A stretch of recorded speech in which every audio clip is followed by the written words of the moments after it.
ও একটা বিন্দু নিজের বাচ্চাকে ছাড়ে না, ও সবসময় বাচ্চাদের খুব কেয়ার করে।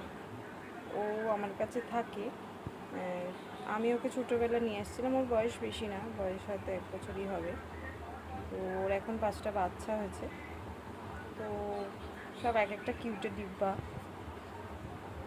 তো খুব মানে খুব বাচ্চাদের কেয়ার করে খুব। ও সবসময় ফিডিং ফিডিং করায়। ও একটা মুহূর্ত বাচ্চাদের খালি ছাড়ে না। ও গত 2 দিন ধরে হারিয়ে গিয়েছিল, হয়তো কেউ ধরে আটকে রেখেছিল বা হয় রাস্তা ভুলে গেছিলো যে কোনো কারণে। তো জানি না, ও ফিরে এসছে। দেখো বন্ধুরা, ওর নিজের কোনো শরীরের ইয়ে নেই, কিন্তু ও বাচ্চাদের সবসময় ফিডিং করাতে ব্যস্ত। নিজে কীভাবে ঘুমিয়ে পড়েছে, নিজে ঘুমিয়ে পড়ছে কিন্তু বাচ্চাদের খেয়াল করে যাচ্ছে। ও খুব বাচ্চাদের মানে যত্ন নেয় খুব।